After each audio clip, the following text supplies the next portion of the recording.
Everyone, thank you for being here. This is a huge honor for me.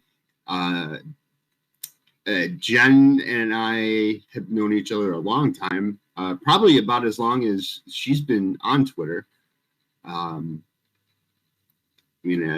account goes way back. Well, my old account goes way back to like the early 2010s, but that's neither here nor there. J.G. MacLeod, she is a Canadian author. She has, if my count is correct, 9 books. Is that right? You got it, yes. Okay, awesome. And she asked me to interview her for this occasion, which is having over 100,000 followers, and that is staggering. Like, I can't even imagine that, but so yeah, this is a huge honor to have been asked to do this. I'm going to start you off the same way that you started me off when you interviewed me back like 6 months ago, with some random question, and then we'll go into everything. Are you ready? I think so. I'm ready. Feels like a game show. I know, right? There's no new car at the end, though. Sorry. Okay. Aw. No. Yeah, I know.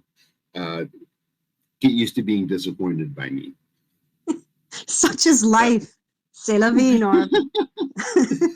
Okay. What is your favorite deli meat? I would say turkey. I'll do a little fact to go along with that. So when I was 13, I gave up eating all red meat. And I did that for 25 years. And then I decided to give up all meat. And I did that for about 8 or 9 years until February 1st of this year. I went back to eating all types of meat. So turkey is definitely my fave. That is a long time to go without meat.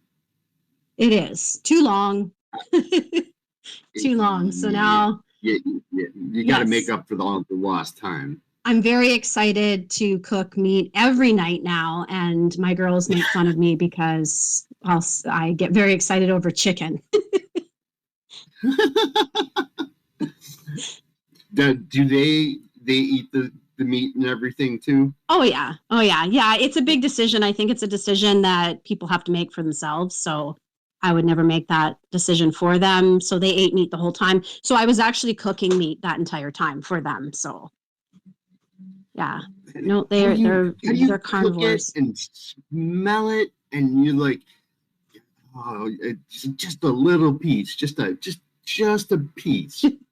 Yeah, initially maybe like when in grade 8 when I did that, it was hard. That was the trickiest. But after and that was just not eating red meat, right? So for 25 years, I would have poultry, seafood, all that kind of stuff. So menus were diverse enough. There were vegetarian options, but I was still eating poultry. But when I gave it up completely, it was only like less than a decade ago.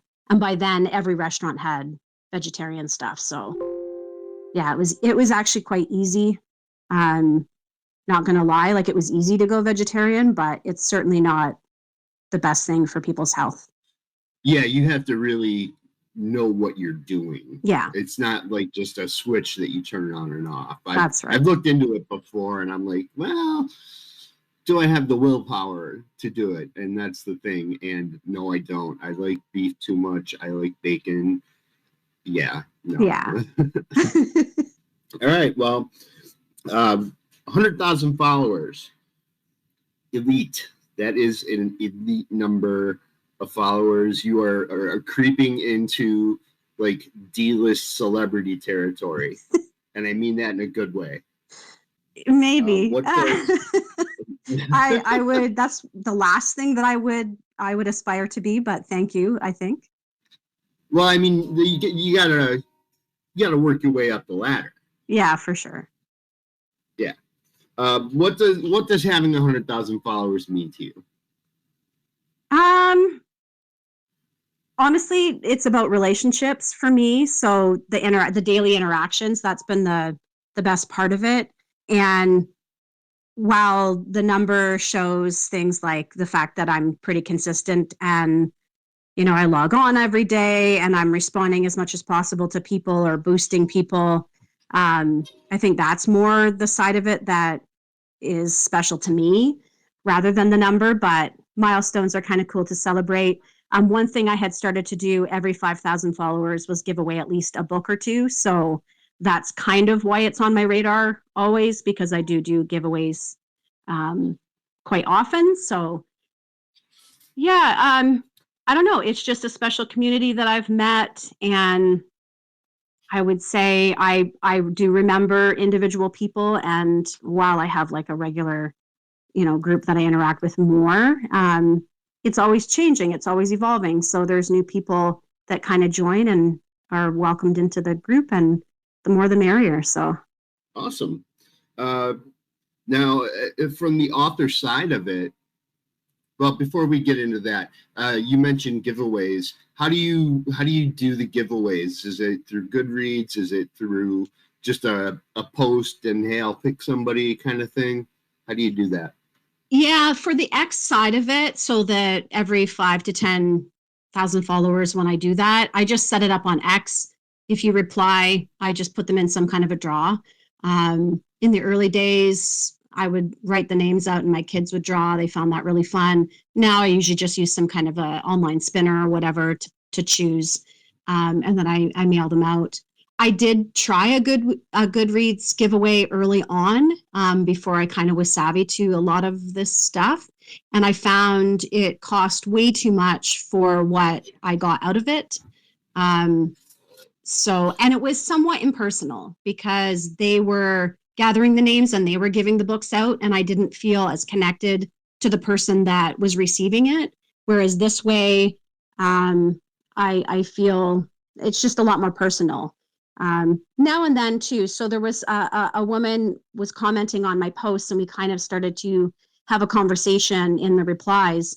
And it ended up that she was about to have surgery, and the recovery was going to be several months long. So when I saw that, I just said, send me a DM and I'll send you some of my books. So to me, that's way more personal than the Goodreads thing. It might get you a lot of people clicking to say that they're going to read your book in the future. So perhaps that's a positive of it, but I just like the personal touch better. I can appreciate that. I sell signed copies off of my website of my books, and yeah, you get that personalized experience. If I happen to know the person themselves, I'll put a little anecdote in there, or a little something that might make them laugh, or bring up a memory. And I like that. It's because, like you said, it's that personal connection that you're making or that you have with somebody, and you kind of carry that on through your book. Exactly. And then the neat thing with knowing who has read it, you can have conversations about it after. So I felt it just meant more to me. But again, when you're starting out on here, I find if you don't have people trying to help you navigate through it all, you're just, you're trying to figure out what works. So you're willing to try almost anything. And I found it was quite pricey. Back when I tried it, I think it was $100. I think for the lowest package, that might have been Kindle. I haven't done it in a long time. Like I said, I figured out it didn't really work for me all that well.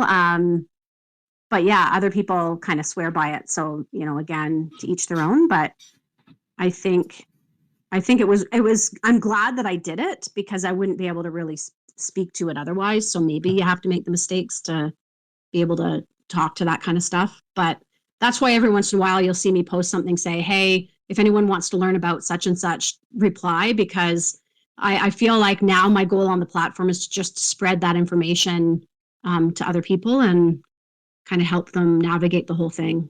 That's great because we all start we all have the same pretty much starting point. If we're authors and we're trying to kind of build a base on X, we have that starting point. We all go through the journey differently, but we all start the same. So having it takes people going through things to know the basics of what works and what doesn't. And like you said, what works for some won't work for everybody else, and vice versa. But having that knowledge and that experience to somebody who's starting out, you being able to share that could make the difference between somebody throwing in the towel and saying, I can't do this. This isn't for me. As opposed to them saying, oh, I see this now. This is what I'm doing. This can be very helpful. And I appreciate that. And I think we need a lot of that in the community here, because, yeah, we're always going to come across new people. We're always going to come across people that are starting out and they're trying things. And, you know, that encouragement can be the difference in helping somebody better themselves along the journey. And that's one of the things I remember the most about when I started on here is exactly what you just said. All of it. It's kind of like it was very intimidating. I was only on Facebook, but just with family. So I didn't have any social media for being an author. And the only reason I made the X account, I made it maybe 2 weeks before I released my first book. So the whole point of it was the professional side. And so when I came on there, I had no idea sort of how to navigate anything. You know, even just replying, reposting, all that stuff. I didn't really know sort of the whole kind of process. So I think I still remember some of those first people that welcomed me in and how that kind of grew over time to what I would say are genuine relationships and friendships because of it. So there's always going to be new people, right? Because everybody starts the journey at a different point. So always trying to keep in mind or remember what it felt like, I think is super important.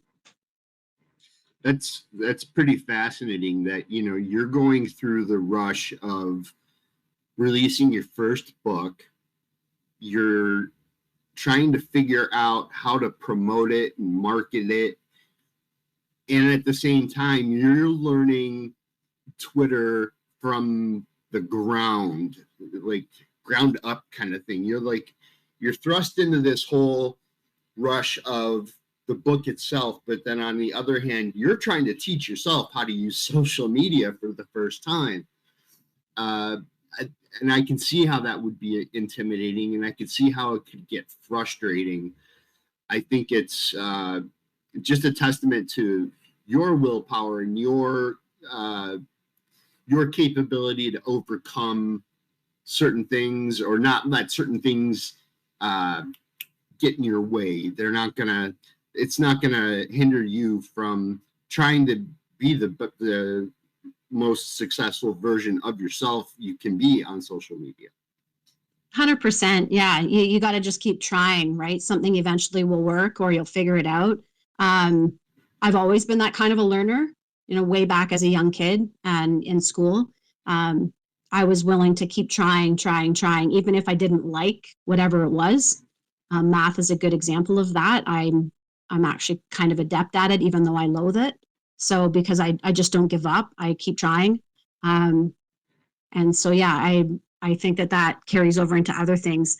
Now, learning from mistakes is something that I also try to do. So I would, if I could go back, I would never join social media at the same time that I was releasing a book. If I could do it all again, I would have joined a year before, you know, and I would have built up a bit of a community. I would have learned some of those tricks and stuff before I released the book. So when I see people on here, you know, a few people come to mind who have accounts and they're promoting a book that's not coming out for a year, I think you're very savvy and that's 100% the right move, even though for a while it might feel odd to be on here because you're not necessarily promoting a finished work.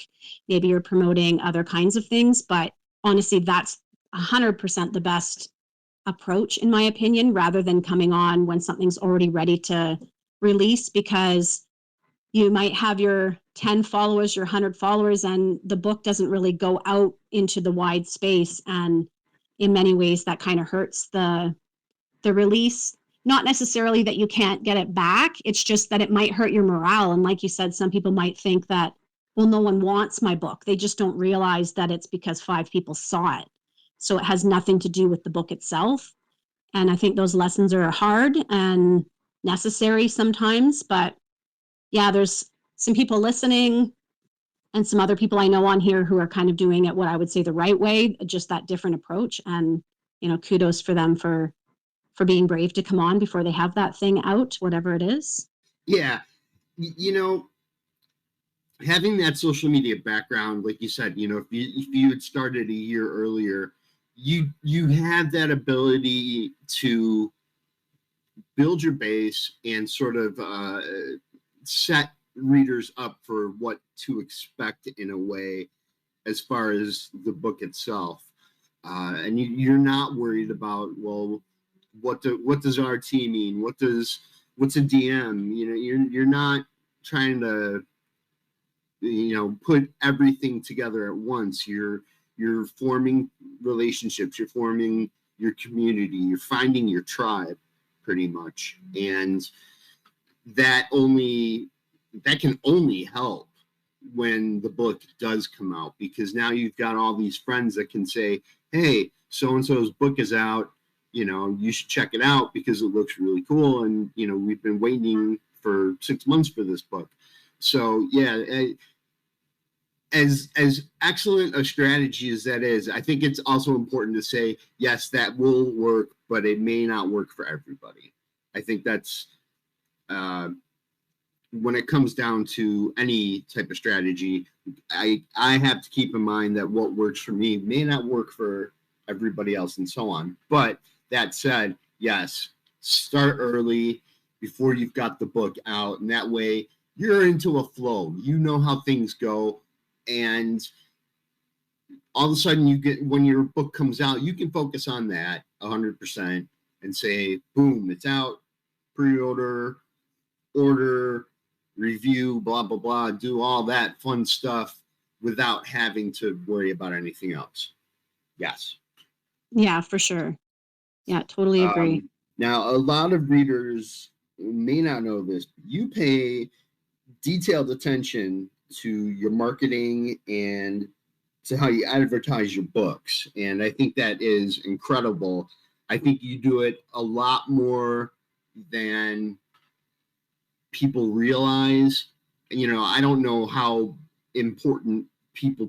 much attention people pay to it. But I know you pay a lot of attention to it. In a nutshell, about this experience, what can fellow authors take from what you've learned as far as advertising and marketing go? Probably the first thing that comes to mind is it's a bit of a journey to accept that you have to advertise your book. A lot of us are in denial for sometimes a really long time, sometimes forever. I reached the point where I accepted that. I don't want to say early, because if I look at it, it was maybe fall of 2023. And I was on here in 2018. So it still took me about 5 years. So I think that was a long time for me to kind of finally accept it. But I think once you get to that point where you accept that every product that's put out into the world is advertised, that's just the world we live in. Once you realize that your book is also a product, while it might have different feelings behind it and the reasons why you put it out there, if you want other people to read it beyond your family, you need to advertise it. And so that's the number one thing. Once you accept that, then the second part of it, teaching yourself, no different than, like I mentioned, teaching myself social media, the marketing and advertising as a part of that marketing was just something I had to learn. And I had to be willing to take a bit of a risk at times, make some mistakes in order to get to a point where I felt like I understood how to set them up, how to sort of go in and edit and tweak them, and be pretty savvy at that in order to help other people do that too. So that was the second thing. And then the third thing I had to kind of come to, and some people have a very different philosophy than I do, but my philosophy is that you shouldn't be losing money. So all companies are willing to have some loss in order to gain something. So I agree with that sort of on a surface level. But often indie authors especially don't have a lot of money. A lot of us have very little. And so I push more for we shouldn't be losing anything, that we should be making a profit, even if it's a small and humble one. We shouldn't be going into debt for this. And I've learned how to do that. So my advertising is, I wouldn't say it's very risky because I'm not willing to lose large amounts of money, if anything. So as soon as I'm not making money, I stop what it is I'm doing and I reassess, reevaluate, try something new. And if it's still not working, I switch to a different platform for an ad, etc. So it's like, I think that we should be making money because I shouldn't be paying for my blue check. I shouldn't be paying for any of the costs associated with my book after a certain short period of time. And I shouldn't be paying for the ads. I should be making enough profit that it covers all of that. And that's where I'm at now. So again, if something's not going well, I just readjust it until I hit that. So I'm not saying I'm making large profit, but I am making some profit because I don't think it's smart business practice to lose money all the time. I just can't see any other big company thinking that was a good business strategy, if you will. I don't know if that answered your question, but those are kind of my basic advice. I have different platforms and stuff, but I'm not sure what listeners want to know. I think you make a lot of excellent points. And when you think of your book as a product, you have to think of yourself also as a business. Like you said, you're in business to make money, whether it's a little or a lot, that's another philosophy. But, these big companies that are selling anything, Walmart, you walk into Walmart, yeah, they're going to sell you a $5 DVD or something ridiculous that they lose money on, but that gets you to come in and spend more money on. We don't have that luxury as authors. We don't have something that says, buy this for cheap so you'll buy something else for more money. We don't have those loss leaders in our inventory. All we have are the books. I know some people have merch that ties into the books, but also you shouldn't have that if you're losing money on that to begin with. So I agree with that. And yeah, don't go into debt trying to sell a couple copies of your book. That's just dumb. That's going to get me off on a whole nother tangent, and I don't think I want to be there. But yeah, this is supposed to be a fun process. I don't think any of us are in this to be millionaires or billionaires. There's no Stephen Kings walking around among us that we know of yet. So yeah, it's important to be smart. It's important to understand your platform and how you're using it. But you also have to learn that it's trial and error. And again, this all goes back to me saying what works for somebody may not work for somebody else, and vice versa. Different markets, different genres, different things to do. It's a lot of trial and error to see what works and what doesn't, and that's all part of the process. We all go through it. I think a lot of writers just think, all right, I've got this book, I'm going to post about it on social media and it's going to sell. And that's not always the case. Like, you actually have to learn how to sell your book as well.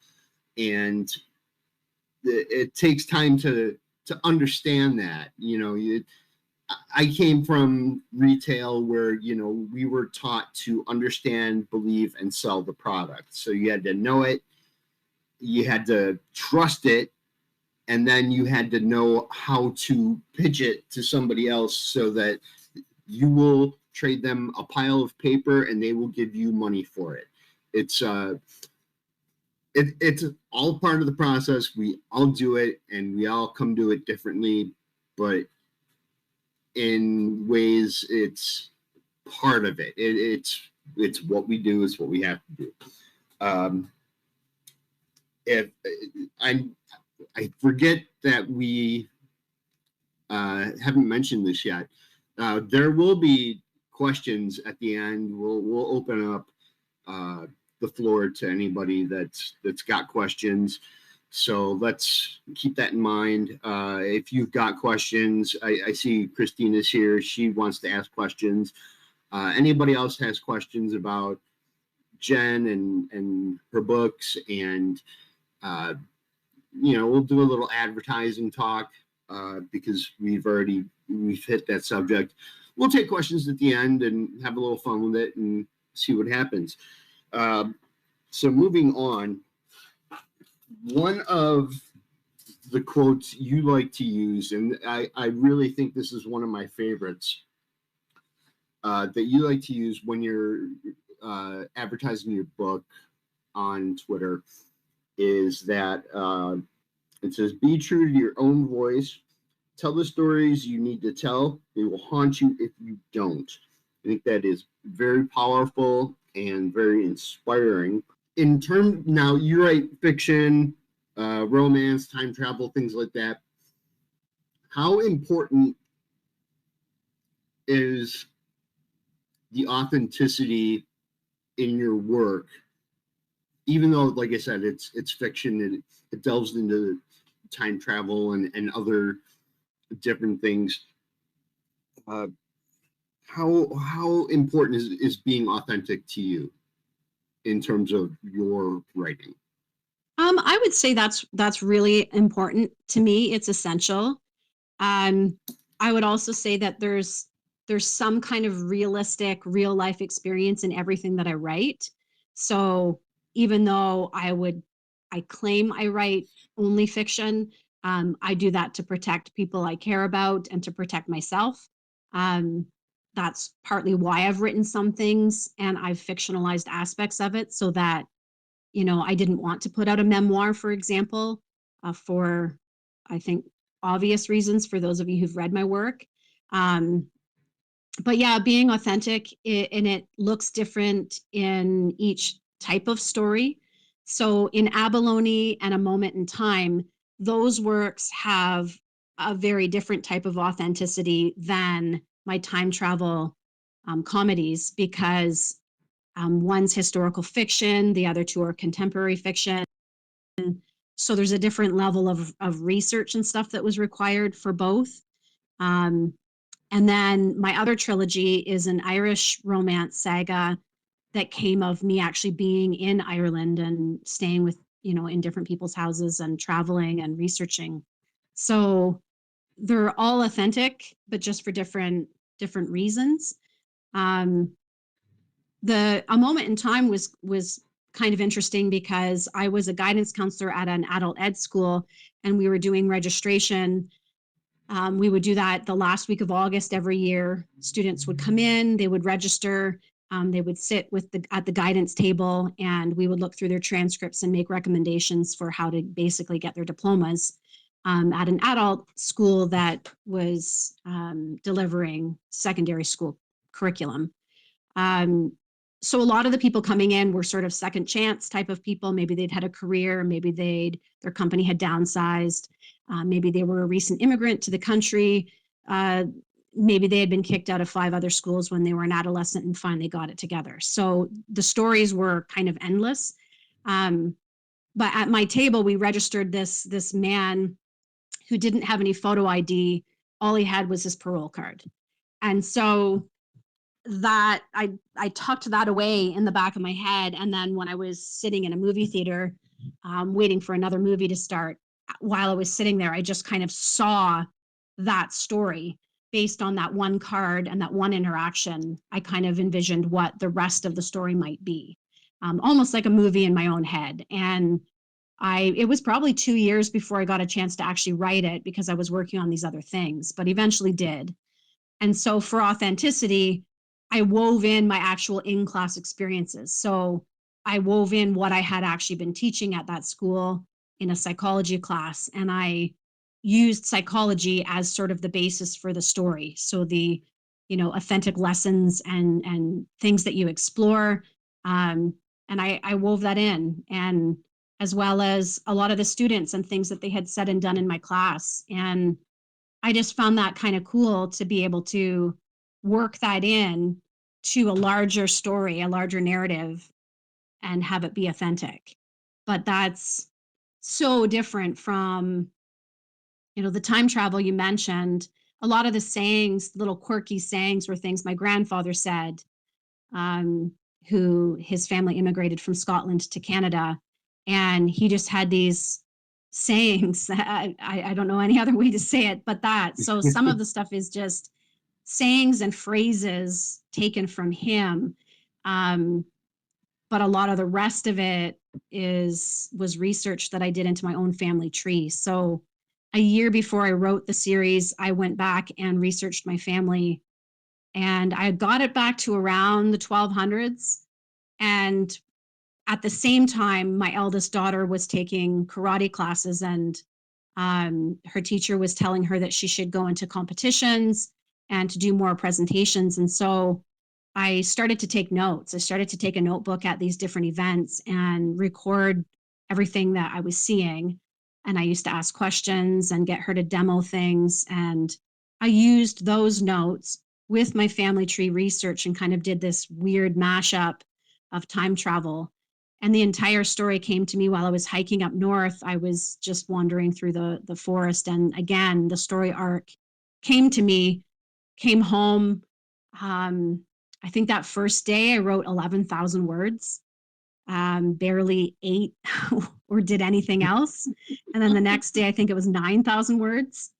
It was just kind of pouring out of me, the whole concept and the whole storyline. But I felt it was very authentic because every aspect of it was drawn either from my own life, or the research that I did to fill in the gaps. So I would say it's really important. I don't know if you have any more specific questions about the other works and how I used it, but yeah, hopefully that answers your question.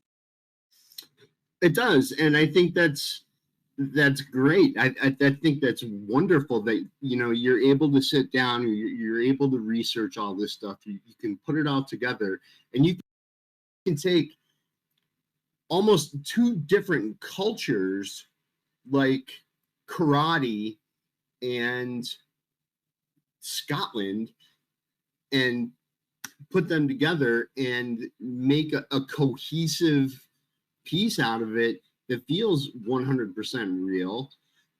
If you guys haven't read The Future Bride, please do. It is amazing. You'll love it. I loved it, and I don't even read stuff like that. So, but I digress. I think it's excellent to see how authors put little Easter eggs from their own lives into their books. Now, it's different for me in that I write poetry, and a lot of it tends to be on the personal side. So I mean that I'm pretty much throwing everything out there. But for a fiction author or a romance or horror, sci-fi, whatever you write, I think it's always great that there's little things that maybe even the reader doesn't notice, but the author knows it's there. And it could be this little inside joke. It could be a character wearing a piece of clothing that means something special to the author. Just little phrases that your grandfather said that creep their way into dialogue, things like that. I love that.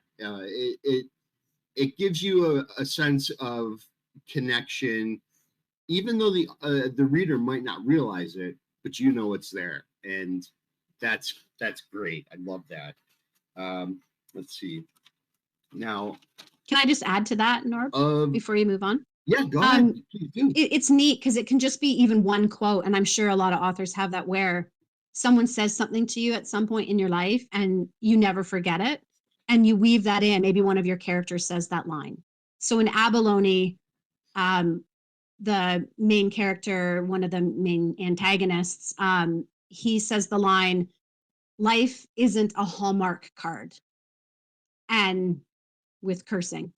Um, and that was said to me, and I never forgot it. It was one line said to me, spoken to me, and I always remembered that. And so I inserted it into that story. Um, in some ways, it's a way that you can purge that. It's like catharsis to be able to get that out somehow. But it's also incredibly authentic because it was really said. And so when the character says that, it should feel real, right? Because that was something that actually was a lived experience. So I think there's that. And then the other thing, when I went to Ireland, um, and I was wandering along this one, I was on an island there, Innismore, and I left sort of the main, I wouldn't say it was populated, there's not a lot of people there, but I started to wander and there were just stone, sort of like, it's like stone walls on either side. And there were no people, no houses. I could see the water, and all I could see were within some of these stone walls, some horses. And that was it. And I just kind of wandered for maybe an hour, until on the water I saw a rainbow, and then kind of turned around and headed back another hour. And I took that, just how that felt, that experience, and I had the character do the same thing. So there's a scene where the character is sort of wandering along these paths as she makes her way up to the fort. Um, and it was basically, I'm describing everything that I saw, and I was using my photographs and my experience to describe that. So we call it fiction, but really, I mean, that was all real and there was nothing fictional about it. So that's what I mean when I say I use the word fiction, but so much of it is real life. And like you said, it's those almost like those Easter eggs of things that you've lived and then you've now got it in that book, and it'll never, that experience that you had is then permanent, right? Yeah, absolutely. 100% agree with that. And now, as far as all your books and all the characters in all your books, and there are many, very many, what is your favorite character that is not a main or essential character in any of your books? Just pick one character that is your favorite, although it's not really essential to the story, or I mean, they're all essential to a point, but just somebody who's there and you're like, I like this one. There's so many, but I would say while they are essential to the story, there's still enough of supporting character or side character. But in the Future Bride trilogy, there's so many cousins that make their appearance, and I based that, as I've mentioned, I think on X a few times. I based all of that off of my male cousins growing up. Um, the MacLeod clan was large. My dad came from a family of 12, and uh, there were only two girls. So there were 10 boys and two girls in that family. And then they were all married with kids. And for whatever reason, it tended to be mostly male. Um, and so growing up, it would be me, and I had one female cousin for a time who was, I think, 3 years younger than I, and everybody else was male. So a lot of the time when we would go out on the town, or when we would go walking in the neighborhood, when we would have our family reunions, it would be us with um, males of various ages doing what males do. And so some of it was funny, some of it wasn't. There was a lot of mischief, but they were always protective and fiercely so. So if anyone in the neighborhood ever tried to mess with us, certainly that resulted in lots of fist fights. It was just interesting. And so I wove that in, especially with the characters of Niall and Sloane and the whole cast in The Future Bride when they finally um, reach the house to have Niall's birthday party. All of that is, again, really authentic. The drinking, the singing while drinking. There was a lot of that growing up, a lot of fighting. a lot of competitions. So sports competitions were common, and rivalries. I include in the past love, so that's the book number 2. There's a scene where Fergus and Niall are fighting, and there's a lot of blood and punches thrown, and that was common. And then 5 minutes, 10 minutes after, once the adrenaline wore off, just like those characters in my family, they would be, suddenly they're best friends again, and they've gotten out what they needed to. That used to happen at family weddings. Somebody would say something stupid, they'd have a fight out in the parking lot and come in and have a drink together. So it, I feel like those cousin characters are probably my favorite supporting characters. And then the second wouldn't just be one, but I always kind of have that wise character who somehow sits down and has a chat often with the protagonist. So in Abalone, it happens. In A Moment in Time, it happens. In my Irish trilogy, it is the maid of the main protagonist. So she's older and has life experience, and so it's often women. They impart that sort of life experience to the younger female characters, just like your aunts or your mother would. And so even if some of my characters are motherless in the works, there's always a character who fills that role. And I've had some amazing mentors in my life too.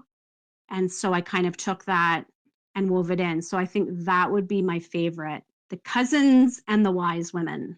I think that's really admirable that you have women supporting women in your books. I think that's really important. And I think it's a great lesson down the road when your kids get older and they start to get into these books and they see women doing the same thing for other women, because that's something that they can carry on as a lesson in their own lives. And I think that's there isn't enough of that in the world, period, let alone literature and things like that.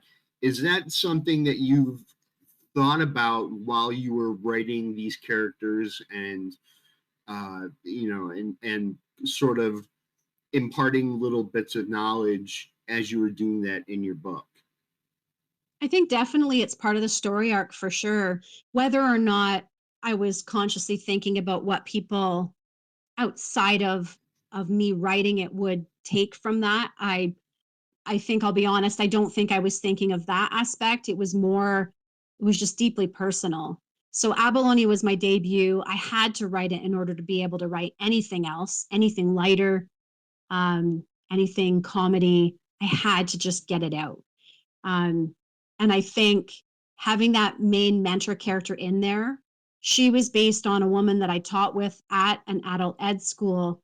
She taught in a portable there, and I would spend my lunches, or if I'd had a really tough day or a tough night and I came to work, when I had a break, I would go into her portable.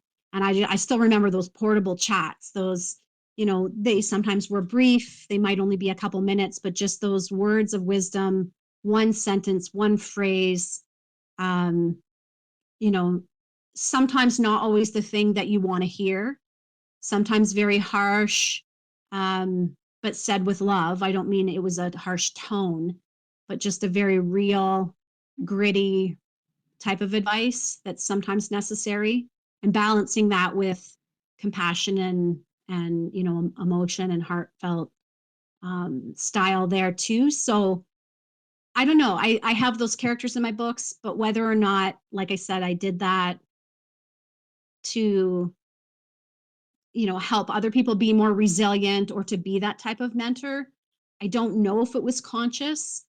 I am a teacher, and so maybe it's just in the blood somewhere. After doing that for almost 25 years, I think mentoring is just something that comes naturally at this point. So I don't know if I do that intentionally, but I hope readers can see that there's always those kinds of characters and that the protagonist often has really difficult choices to make, which I've also had in my own life. And the easy way out isn't often what they have to choose. But they get there through those supportive people. And I think it's important for people in the world to know that they're not alone, even if they feel alone. And there's always sort of other people out there who've gone through what you've gone through, even if at the time you think that you're the only one. It's probably not true at all. So yeah, I think that it's important, and I hope people take that message away. Yeah, I agree, and yes, they may be characters in a book, but there's also in your life, there's people, there should be, or at least I would hope there'd be people similar to these characters in your own life, because these are drawn from experience, and they're drawn off of actual people. They're relatable, and you can say, well, this character reminds me of my cousin or my teacher or my mother. So I think that's great, and I think the way that you present them is very relatable, very much so that anybody should be able to see somebody from their own life in those stories. Now, to flip this around, is there a character that you have created that you don't like? Do you have a least favorite character? Not a main character. I think that's really hard because I know this is again, people who know the subject matter that I've written. I try to make even my antagonists lots of shades of gray and really complex. So in the time travel romance, I know that it sounds like, well, the antagonist would even be funny, but Tristan, the protagonist in that, when you actually get to meet him in the second book, there's just so much there, right? And as the third book comes, like there's layers upon layer. So I don't feel like I really dislike them necessarily. And even my debut, I had an author say that you'll never meet a more horrible antagonist. You know, he'll make your blood boil, was one review. And yet I think James is super complex, because when the story begins and the abusive stuff hasn't started yet, you see that he himself is from an abusive home, a lot of neglect, a lot of physical violence. He is attacked and physically attacked in order to protect his younger brother. So all that's established before the main protagonist even encounters that, right? That's sort of slowly brought out through the narrative. Mm-hmm. There's a lot of addiction in that book as well. So it's really layered. So to say that I don't like James, even though he's an antagonist, wouldn't be true. I think I still can have compassion and feel like I understand that mindset and the trap of that. And I don't know. I don't do throwaway characters very much. Sometimes I'll have a whole group or a whole room full of characters, but there's something really unique or individual about each one. And that's what, people have mentioned that for Abalone, they say that there's a lot of male characters that are kind of supporting characters. One review commented on when Liz is in high school, there's a couple guys there. There's Martin later on when she reaches a different town. There's James, but they comment how they're all very, very three-dimensional, that they're not, throwaway. So I don't know. I can't think of a least favorite character. Oh, in a moment in time, I inserted students. I was going to bring up a moment in time. I'm laughing because I inserted students I had actually taught in an adult ed school, and obviously all the last names were changed, but there's this one character who was thoroughly annoying. That doesn't happen to me very often. I usually bond with pretty much my whole class. There'll be every 5 years or so, there'll be one student that is a thorn. And so that makes me laugh because I would say that student in that book, I won't give much away, but that would be my pick. And that's all I'm going to say about that guy. And I know which character you're talking about. And yeah, as you mentioned, a room full of people. That's what I thought of in a moment in time where you've got this classroom and you actually have these characters and they have names and they have personalities and they're not really too involved, but they're involved enough every now and then that they pop in and they move the story along. Uh, that's kind of what I thought of um, when you started talking about groups of people. These characters, they're not throwaways. They actually do have personalities. They've got a little bit of dialogue, maybe. Like you said, there's the one really annoying one. But I think it's great that you've also modeled those characters off of other people as well. Um, you got anything you're working on that you want to talk about?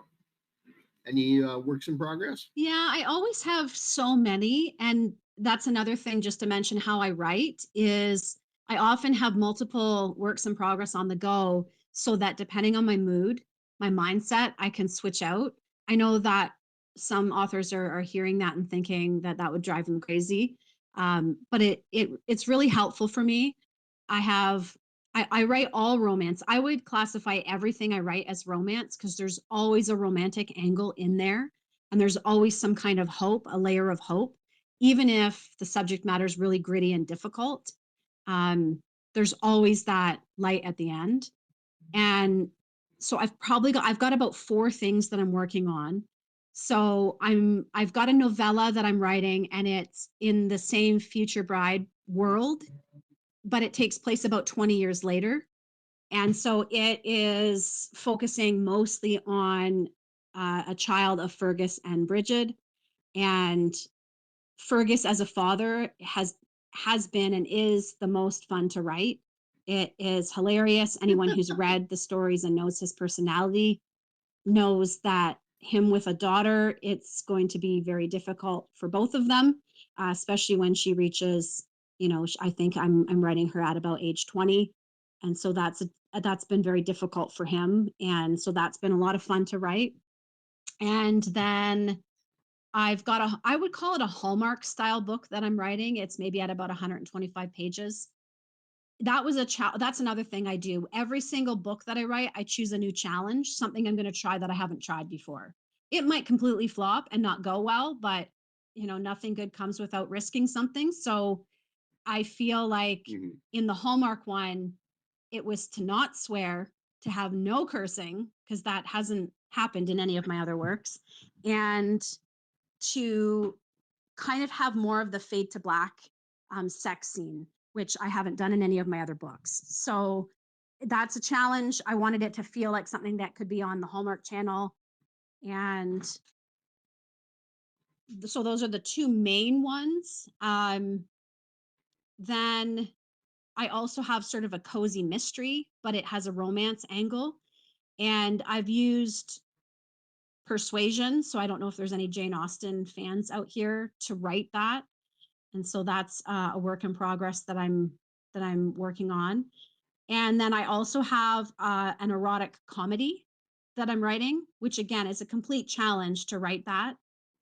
I don't know if I started it thinking it was going to be a comedy, but you can't help but make it a comedy. I find those types of stories quite funny. I don't know how you can take it seriously. And I don't mean to offend people who write only that and they take it very seriously. But I can't. I find it funny. What also ended up happening was it's a story. I would say that it's more of a romance um, than anything else because my characters are always flawed and they always end up with quite an involved story. So that's not your typical erotic story at all. It's very different. So those are the four main ones. I have a fifth or sixth story idea, kind of like a moment in time, how it sat in my head for 2 years. I have a couple of those, but that's, I think, it right now that I've actually started typing. And most of them are at around 100 pages. So they've progressed well. I think it's great that you've got options to choose from. Uh, when the mood strikes you or an idea hits you, that you can just kind of flip over to one of those other documents or one of those other things that you're writing up on, and you can say, I'm going to do this today, or I'm going to do that, or oh, this happened, this would fit really well with this. I also am not going to lie, I am very excited about Fergus being a dad. I find it so funny. I mean, the poor man, he's stressed all the time, which we know from the other trilogy he often was as well. But he's very blunt and he's very protective.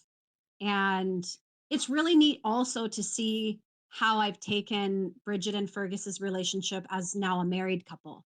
So to have that, 20 years, couple decades pass, and to have them now in their 40s, um, and to kind of see how that dynamic has played out, and also his position in the clan now, has a lot of responsibility, and it's been really interesting, and also to throw a wrench in his life. Of course, his daughter has to go and meet somebody from a different clan, and I've got to throw everything possible to stress him out and see, well, what's he going to make of this? What's he going to do? So there's a lot of funny moments, I find, and it's just enjoyable to write. I find that when I, maybe only have time to write a paragraph or two, it's fun to just write maybe a snippet of dialogue, or, take them to a new place or whatever, and see how Fergus deals with all of it. Almost a Romeo and Juliet kind of situation. It's 100% that. Um, but I can, because I write romance, it won't have a tragic ending. It'll be the opposite of that, but we'll navigate it and figure it out. And I plan for that to just be a novella length. Although it's becoming quite involved, I thought it'd be 100 pages, maybe 150, but I think I'm at 120, and I don't know, maybe I can wrap it up by 150, but if it ends up being 200, then I suppose it'll be another novel. We'll see how it goes. Yeah. Great. Excellent. Um, I think that's it for me. If you want to open the floor to anybody with questions, uh, that's up to you. We got hands up.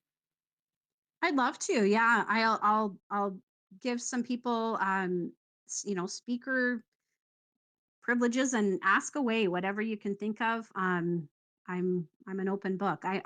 We might think of other stuff too, but yeah, I'll do that now. I know, like I said, Christina had questions. If she wants to speak, or um, I know she submitted a question to Jen. We can go back and address that. Anything you want to ask Jen as far as your books, marketing? Books and your writing and your current projects, and having multiple projects going on at a time. That's such a good strategy. So Jen, I also have your books, and I just enjoyed them. They're just very different from anybody else's, and I was laughing and getting upset at characters, and all the emotional response that you're supposed to have. Falling into the culture and the language, boy, that was tough. And so my big question is, you're celebrating 100,000 followers. You're doing a great job. And as you mentioned, writers, they need to have more than like 100 followers. They should be like promoting their book before they publish it, at least a year, like you suggested. I agree. And if they don't have followers, it's very difficult to use social media. It's like you'll put a post and not many people will see it. In addition, a lot of authors have been saying recently that their posts aren't being seen, even if they have like 40,000 followers, 50,000 followers, 70,000 followers. So if you can help us understand what's changed, because you've still been growing followers. And so what are you doing to get around the changes in the algorithm? In terms of the followers, that's a question I honestly don't know the answer specifically to that. Um, but my followers do always grow. And so I have followers, people who follow every day. Um, I do follow back a lot of people. And so if you look at my numbers, it's not quite 50%, but it's close. I haven't done the math recently. I'd have to go back and look. Um, but it's close. I know some people do like a 1/3. So they'll have, like 7 or 8,000 followers, and they're only following 2,000. You know what I mean? Like they always try to keep it like that. I don't do that. I follow back almost everybody. The only people that I don't follow back is if you don't have a bio. So when I go to your name and there's nothing written there, I don't follow back those accounts. And again, maybe that's my bad, but in the past, I've been burned by doing that. As a woman on social media, the kinds of DMs that I get aren't pleasant. So I try not to do that anymore. I've learned that if you have a bio and you're at least authentically saying something about yourself and who you are and why you're on here, I'll follow you back. And so if I don't, it's probably because you didn't write anything or say why you're on here. So that's the number one thing. And then the other thing is all creatives, artists, writers, I tend to follow back. Um, and I also follow you back, even if we don't necessarily align specifically in belief systems, because this is an author account. I'm here as a professional. I'm not here.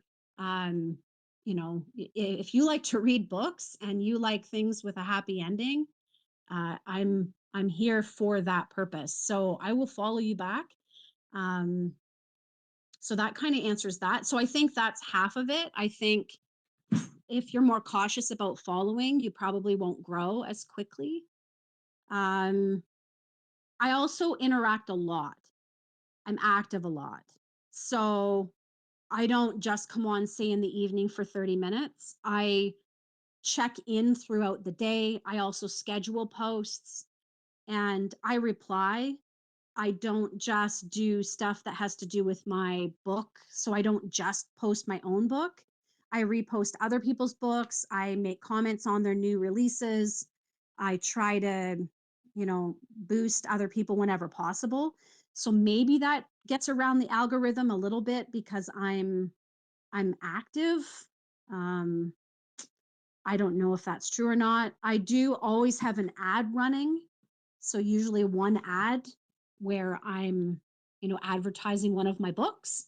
And so again, that probably it gets that out, and in the reach would be better for something like that when you're advertising versus just interacting with your own followers.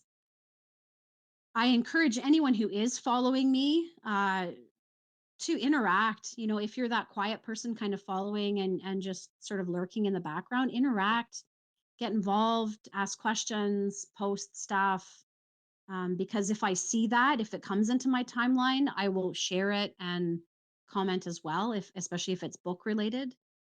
So I hope that answers your question, but there's no magic answer, but I always do grow. I don't have a number anymore, but it used to be maybe 100 new followers a day, something like that. So I'm not sure if with the new algorithm, if it's as good as that, but that's what it used to be.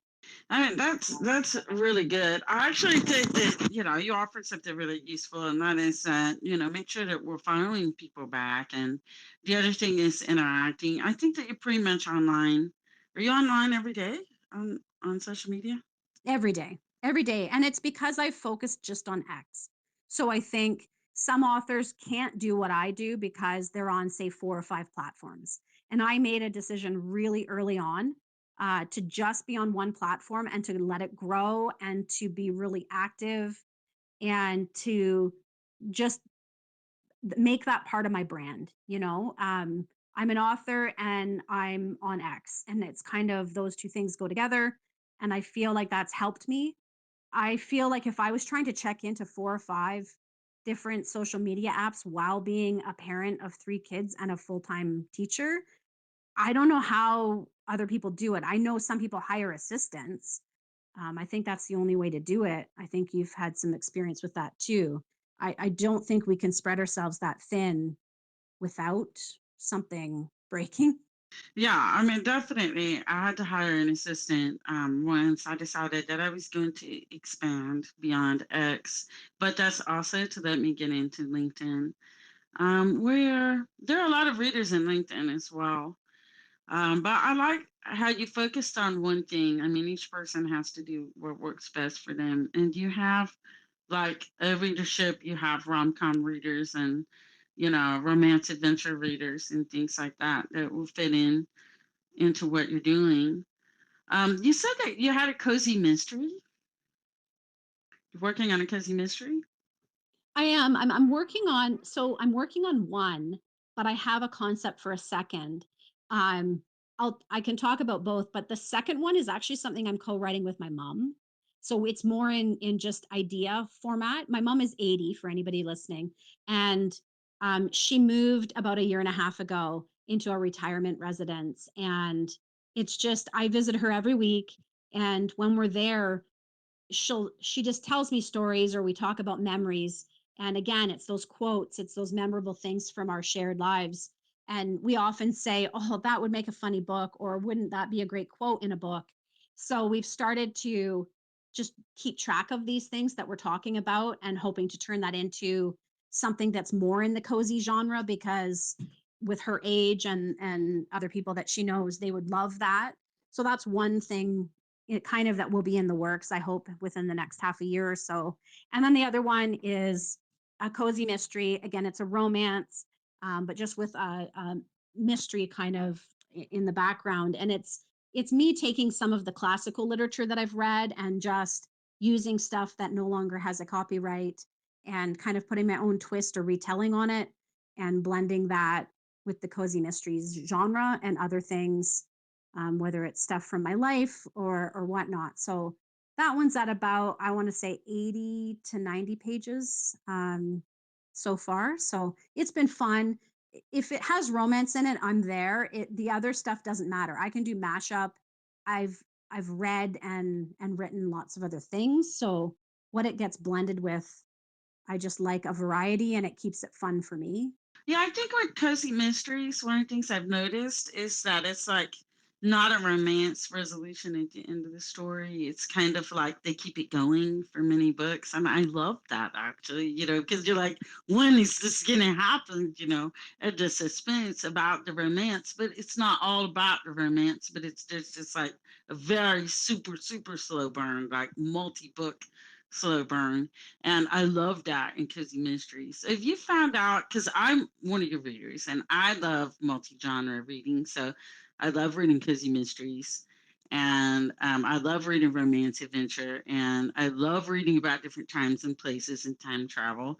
Do you have a lot of readers that are the same, do you think? It's hard to know. I think there's some overlap, but I also think that there's some who really really loved my Irish saga, and then others who are more into the future bride type. And then there's some who only read my contemporary. So I have some people that they read and review every contemporary that I write, but they've never done that with my historical stuff. So it's very interesting how, even though it's the same author and they're all romance, some people just are very, they don't read mashups or they don't read multi-genre. So I find that really interesting. Um, but then there are some who have explored, a bit of both. They've read maybe one of my contemporary and then, a time travel. Norb's a good example where he has read, contemporary and historical, so can kind of see similar threads in the writing, but there's also some differences. And yeah, it's just there's different sides to me. It's not that I would get bored, but I'm inspired by different things. I also have a very different background in what I studied when I was actually getting my degrees. And so I have all that in me, right? And just see the world in a different way. I teach in a modern high school, so that kind of affects me, but I studied the classics growing up. And so it all kind of is in there. And I feel like that's why I end up with these multi genre works and why I want to write multiple genres. But I decided a long time ago to brand myself as a romance author. I feel that having that thread as the common thread is good for my brand. Yeah, that's really nice. Yeah, because I would pretty much expect from you that there was going to be romance in anything that happens, but it's not like in the Future Bride series, it's not everything. There's like other things going on in life besides, the romance. And I feel that's true too. And I like to see, life reflected in your books. Um, where it feels like, it's realistic. I mean, it's like, personal development for the characters is also important. It's not just everything about love, love, mushy love. And I appreciate that. And I like the martial arts in time travel to the past. It's just so awesome, you know. And in the pieces of Scottish there, and in the beginning I'm trying to figure it out, and and I was like, this is just so cool because I feel like, I'm getting entertained in multiple ways when I'm reading your work instead of just like going into a romance and it's like, I'm just following two characters falling in love and falling into arguments and falling into love again. So I appreciate that about your writing. I would encourage you, as a writer to continue to do that because I think it's what makes us uh, it's what makes us exciting to read. I think is when we're different, not when we're the same. I Well, appreciate I that. was I wondering. appreciate I that. see. No, thank you. I see Amanda's there, so I'm gonna shut up. Okay, I only have a second because I'm going to be getting online with Lisa Marie, and this is totally off subject. But okay, Jen, I want to hear how you say the Canadian city that begins with the letter T. Trana. No, I'm just joking. I'm just joking. Toronto. Go Toronto. Okay, that's how I say it too, Toronto. Okay, just Actually, wanted to I don't see. cheer for them though, so I shouldn't say it like that. But yeah. Anyway, I love listening to this. This was awesome. Jen and Norb, you guys are great members of the community and you've helped me out a ton. I just want to say thank you and I appreciate your friendship and support. Oh, that's lovely. Thank you so much. Ditto. Thanks, Amanda. One comment just on what the mashup kind of thing. With the time travel story, because it's mashed up with karate, like I mentioned, some of you know this, but when I would have those really intense action sequences, I would get my daughter to act them out with her sisters, her poor sisters. and but I felt like it really helped me visualize it. So I would say this is where the villain is standing, this is where the protagonist is standing, these are other people in the room, or if they're in a tight space, and we would kind of set up the scene in front of me, and I would have my computer and type, and I would say, walk me through, how would she get out of here, what would she do, this one has a weapon, this person, this is the type of weapon, and she would do the demo. And so we would keep doing it over and over while I typed it up. And I felt it was a neat way to involve my kids, because they weren't reading the books, but they were still kind of involved in the process. And I thought that was fun. I really enjoyed that. Now it's gotten to the point where I feel like I really know the character and I know how she works and moves, just physically, that I can do that without the demo aspects. But I try to up her skill level too in each book, just for the reader. So in the third one, when they're in the dojo and she's with Fergus and they're doing that kind of fighting, because he wants to see some of her moves, I have her do a few things they're definitely illegal. My daughter said, you can't do this, you can't do that. So I have her kind of do so. She asks him to close the door and she pulls out some of her illegal moves. So that was kind of fun to incorporate those. But I appreciate just you saying, about the mashup and how it's fun, because it's fun for me too. And I love movies with that. I love movies with long action sequences, fight scenes, mystery, um, a lot of like interpersonal kind of stuff they have to work through with a romance. I also don't have to have just a romance, but I do love those too. So yeah, I love it all. And I hope to kind of put that in my work.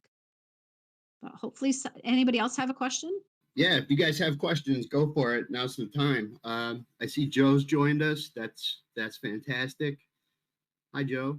Yeah, I think, guys, if you see that button, and it was gray, right? And then I clicked on it and it requested for me to be able to speak. So if some of you wanted to ask a question, but you didn't know how, that's how you do it. It's the microphone in the bottom left corner. There, I just invited a couple more. Yeah, if you do have a question, let me know. I want to bring up something that I kind of had written down. I really wasn't sure if I wanted to talk about it, but you had mentioned, your own timeline. Do you scroll your own timeline often when you're on X, just to see what any people that you follow are doing? Is that something that you do often, or whenever you're around? Yeah, I have a bit of a system for kind of how I approach X, because again, when you have that many followers, it can be overwhelming. And if you only have a certain amount of time, I'm on holiday for July and August, so it's a bit different. I can check in, and you'll notice I've been staying up very late. I'm up till like 2 in the morning almost every day. Um, and quite wide awake at that time. So that's not going to be the case in September, and through the year it wasn't. So I schedule probably every 2 to 3 hours, I schedule something of my own work to come out, and then I try to check in a couple times. So I might do a quick check in the morning, or when I get home from work in the afternoon, and then maybe again at night. So there's a few things that I need to do, right? I need to see if anybody has tagged me and reply. And I don't know if anybody's noticed, but when I am tagged in something, when you're tagged in one of those really long threads, you get a notification every time somebody else posts something in it, even if you're no longer tagged in that post. I repost everything. So if I'm in a thread, even at one point, and it might have been like 3 months ago, if I'm still getting notifications because like somebody, a new author is posting their work in there, I share that. So that's part of my day, is sharing anything I'm notified of where it's somebody else's book. I am reposting that for you. So that does take some time, but I don't know if anybody's looked at the number of posts I have. I've reached 1 million, and that is me sharing your stuff. So that's what I spend a good bulk of my time doing. And then I check all my notifications to see if anybody has specifically responded or asked me a question. Um, I try to reply. It's very personal. I don't interact on here in a way where, like, I'm not an account that asks a question and then you'll see 100 replies and me not interacting. I don't post writers lists unless I repost every single response. So that's kind of how I run my account. It's personal. It tries to be, and I think that has worked well for me. But that's just my personality. That's my in life personality, because to ignore somebody who's trying to interact with you, I think, is rude. And I think it's better to just not post those questions then if you can't respond. If you don't have time, maybe don't post that. So make different choices. Don't post a writer's lift if you can't involve yourself in it in some way.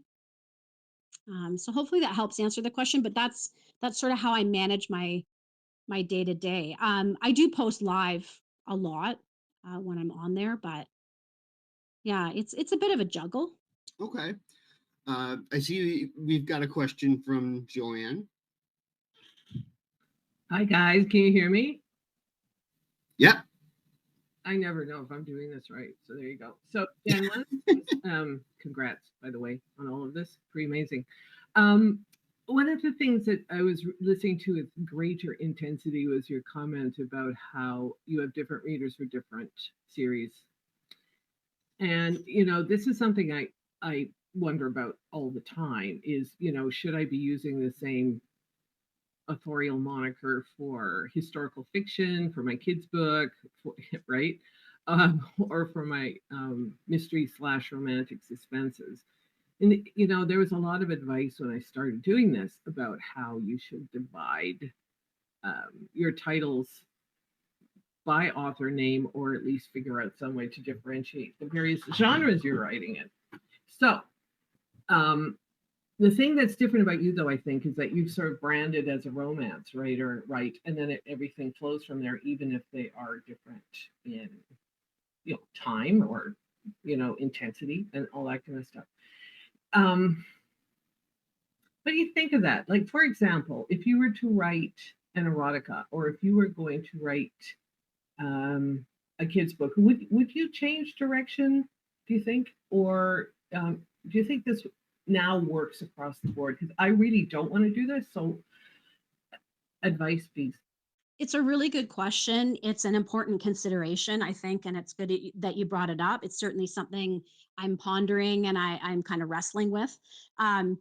So you're 100% right that early on, after Abalone came out, and then I kind of had purged that, and then I went on that beautiful trip to Ireland to celebrate a milestone in my life of kind of purging all of that.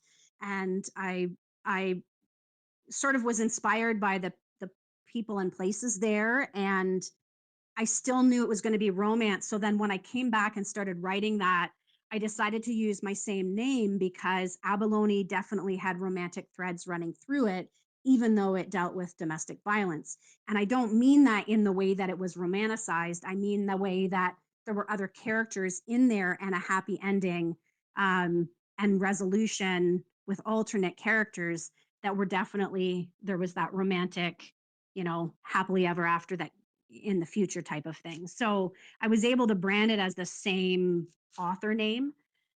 The only one that I'm wrestling with is the erotic comedy.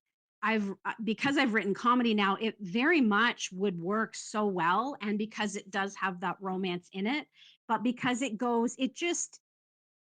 it's a different style of writing than everything else that I've been writing.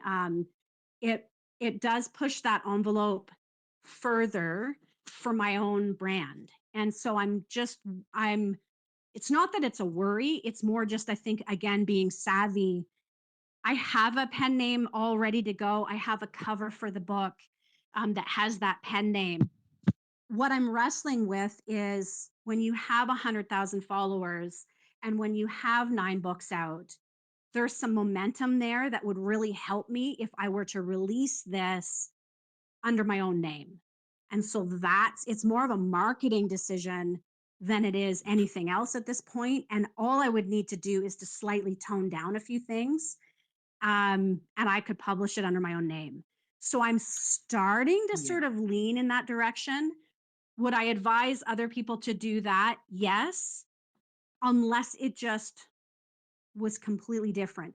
I don't know if it would be different if I had written children's books. To me, that would be a completely different consideration. And for sure, like, let's say I was 100% a children's author all the time, and then I wanted to write that, I would for sure use a pen name. But I think your example of me being a romance author and then writing something that's kind of like comedy mixed with romance mixed with some erotica, I think I can tone it down slightly and then just use my own name. So do you think you need to tone it down? Like, I don't know. I think your erotica probably does. I mean, listening to answer my question, it makes sense to carry on with your brand, because if it's a rom ero, then it still fits your brand, and that's just my opinion. Obviously, I haven't read it. And yeah, do you want to give up the momentum you already have? Like, that, I think, is where I was going with this. Partly, like, you already have a brand, you already have readers, and do you want to start over? exactly. And then even to have a different account, there's that too. What a pain. I know. You're basically running 2 accounts then. God help you. Which Right? is what I swore not to do when I said I wasn't going to be on Facebook, TikTok, Instagram. that was the whole point. And then I would be doing that. I would be precisely doing just that. So I'm leaning towards tone it down slightly. Um, and I think I can make it work, which is kind of fun to think about. Yeah. Okay. I appreciate these musings because Mhm. I don't know. I can't seem to stay in my lane. I'm going to finish my mystery series, but I have a romance coming up behind that. And then I'm attempting some fairly intense-ish. Well, not just intense. I'm attempting some poetry. And I'm like, should I be doing this at all? But I don't know. I think it's also where your brain leads you, and we change over time. And there you are. So, very interesting conversation about this. Thanks, Jen. Take care, you. Thank you. Yeah, great question. And it's writing from the heart too. I mean, and what are you passionate about at the time? And really leaning into that. And maybe like we said, take a risk, take that risk. And that's what I'm trying to do. I got to a point where I said, well, I've never written comedy. Let's try that. I've never written, a male lead who was kind of equal to the female lead. Let's do that. I wrote a book with a dual point of view. Hadn't tried that, said, let's give it a go. And so that's why I'm doing this. It's partly just, it's sort of that wanting to learn, wanting to just push my craft. So I think doing it under my own name is probably the smarter choice, but I to each their own. No, I just can't imagine writing rigidly with no mashup or no subgenre. I feel there's just too much in me I want to express, and so that would be like your poetry, right? You got to get it out. And I it's feel that. Like I don't want to write it, just as straight romance either, mostly because I don't think I can, you know. Um, but and this might be going off the rails just a little bit, but I leave you with this thought. Should we agree that Shakespeare actually was a single human being? The man wrote tragedies, comedies, and sonnets. Just saying. Bye. love it. Yes, and did it brilliantly. Thanks so much, Joe. That was great.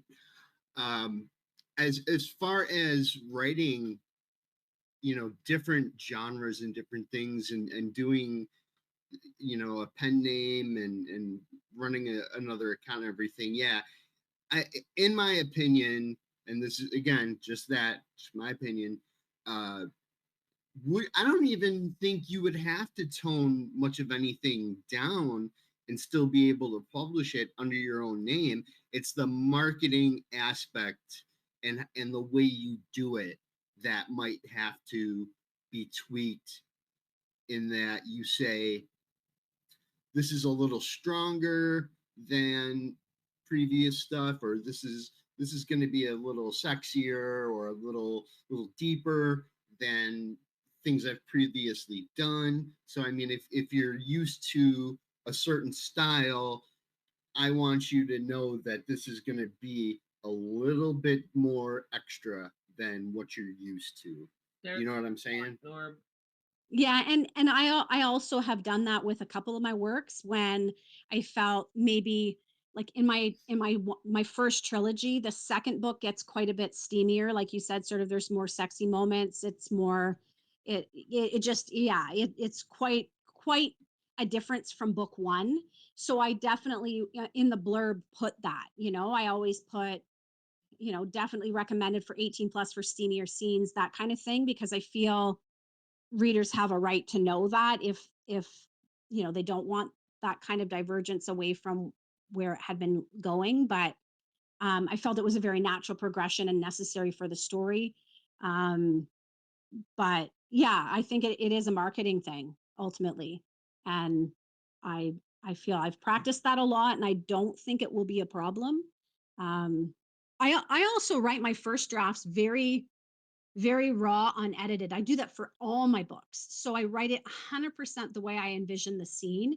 And then I go back and tone down stuff. And I've always done that.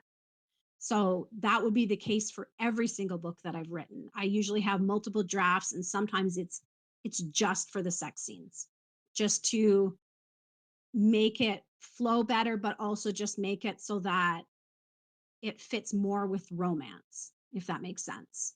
Yeah. No, I get it totally. Anyone else? Hey, Jen. Hello. Hey, I just wanted to say thanks for putting up with my buffoonery from the beginning. I remember when we had our uh, preliminary meeting and I came in and talked to you. I didn't figure I was going to use the door to leave. I figured you'd throw me out the window, but Never. No, I appreciate it. Keep like life is hard enough, right? Do we really need to have social media be dismal? I don't believe so. I think that some levity is appreciated all the time. So well, it's like I said, when I create a thread, I get lost in it myself. That's why I try to not be specific about who I'm responding to because it gets to be like trying to work through the minutia and you don't know where it started or where it's ending. And like you said, when it gets reposted, there's even more to go through. That's kind of why I put that kitten with the yarn so people would understand. I really kind of get lost in there. So yeah, and people are jumping in at different times and stuff, so they might not scroll all the way back. I mean, that's the probability of them doing that is probably low. So you're right, they might just see the most recent thing. So just kind of welcoming them in and having a laugh. I think it's always appreciated. well, I'm always leaving a joke before I leave and when I get there. So it's just you're the queen of gifts. I get that response from you all the time. I think you have a list that you go through and you're just sitting there with it in your holster waiting to throw one at somebody. That's an apt description. I don't have a list, but I do have my faves, and I'm on a really old phone that actually it doesn't do like I don't know what all of your awesome tech does, where it says the last one you used and all of that. It doesn't do that, so I have to type in for every single one the quote or the line to try to find my faves again. So um but yeah, I love gifts. I find they often express what I want to say and all that underlying stuff that I want to say without having to actually come out and say it. Well, I And just and upgraded from 2 cans and a piece of string myself. So if I don't use my phone, I'm using my tablet, and you know, it's so big, I have to use a chair leg to type with it, one number at a time. So it's just, it's easier to work on the phone. So as far as buffoonery, Rock, she's been putting up with my nonsense for years. So you're fine. You have nothing to worry about. thanks. I've been finding that out. I didn't know she'd had to deal with you for as long as she has. And I mean that in a She nice uh she way. she's got a place already reserved in heaven. Let's put Aw, it that way. still trying to get my wings every day. They're coming. They're coming. Well, I don't know if anybody else has questions. This has been lovely, and I really appreciate everybody who tuned in and you, Norb, for doing this. But I'm willing to answer anything else. But if not, yeah, that would be okay too. Yeah. If there's anything else, Jen, again, I appreciate all of this. This is a huge honor for you. It's a huge honor for me to get to do this. I appreciate you asking me about this. Yeah, this has been a lot of fun, and I hope everybody else has enjoyed it. I think we're probably good to wrap it up. That's been awesome. Thank you so much, Norb. Yeah, thank you again. Congratulations. This has been very informative, very insightful. I hope people learned a few things that they can take out of it and put into their own experience out here, both on social media and in their writing. Jen, I look forward to everything you're working on, catching up on the on book 2 and book 3 of the Future Bride stories, and just harassing you in general. Yes, the highlight of my night. Of course, always is. Awesome. All right, I think that's it, everybody. Thanks so much. Have a great night. Bye. Thanks, guys. Bye.